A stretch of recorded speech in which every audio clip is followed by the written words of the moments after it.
ರಾಜಾದಿರಾಜ ರಾಜಮಾರ್ಥಾಂಡ ಮೂರು ರಾಯರ ಗಂಡ ಕನ್ನಡ ರಾಜ್ಯ ರಮಾರಮಣ ವಿಜಯನಗರ ಸಾಮ್ರಾಜ್ಯ ಚಕ್ರವರ್ತಿ ಸಮರವೀರ ಸರಸ್ವತಿ ಕುವರ ಶ್ರೀ ಕೃಷ್ಣದೇವರಾಯ ಸಾರ್ವಭೌಮ ಬಹುಪರಾಕ್ ಬಹುಪರಾಕ್. ಏನಿದು, ಏನಿ ಸಂಭ್ರಮ, ಈ ಪರಿಯ ಸಂತಸ, ಈ ವಿಜೃಂಭಣೆ. ನಿನಗೆ ವಿಜಯನಗರದ ನೆನಪಾಗುತ್ತಿಲ್ಲವೇ? ರಾಜ ಹೇಳಿದ್ದಕ್ಕೆ ಇಲ್ಲ ಅನ್ನಕ್ಕಾಗತ್ತೆ? ಹೌದೌದು ಹೌದೌದು ಮಹಾರಾಜ. ಅಲ್ಲ, ಇದು ವಿಜಯನಗರವಂತೂ ಅಲ್ಲ.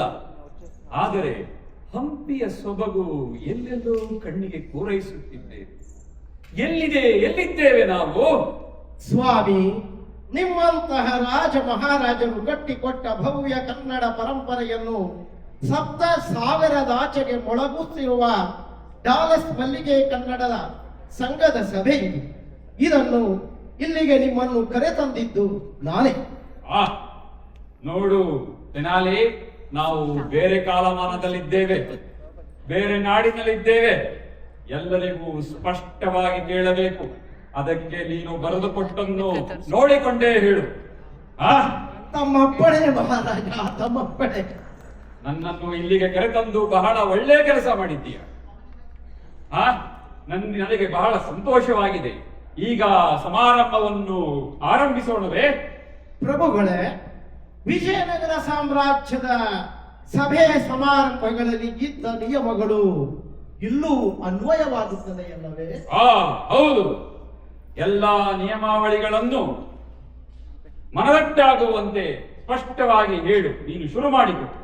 ಸಭಾಂಗಣದ ಹಿಂಭಾಗದಲ್ಲಿ ಮತ್ತು ಮುಂಭಾಗದ ಎಡಕ್ಕೆ ಮತ್ತು ಬಲಕ್ಕೆ ನಿರ್ಗಮನದ ದ್ವಾರವಿದೆ.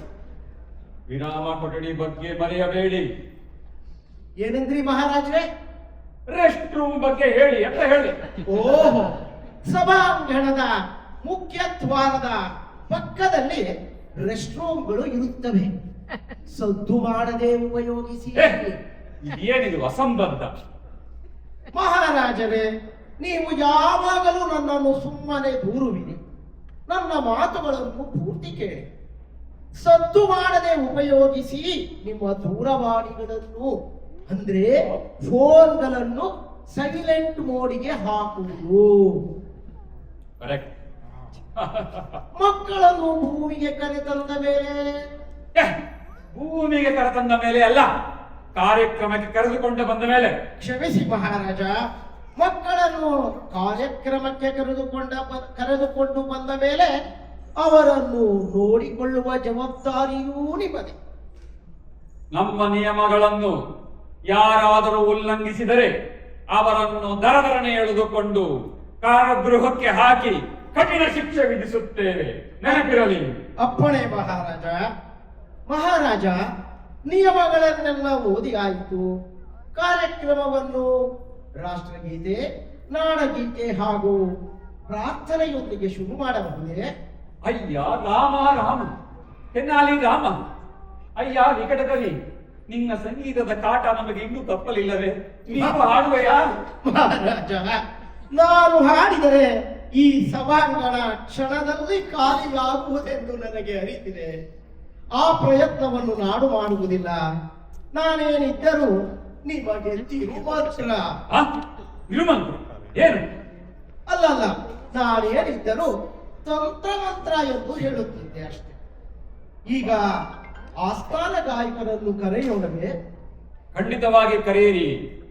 ರಾಷ್ಟ್ರಗೀತೆ, ನಾಡಗೀತೆ, ಪ್ರಾರ್ಥನೆಯೊಂದಿಗೆ ಕಾರ್ಯಕ್ರಮವನ್ನು ಆರಂಭಿಸೋಣ.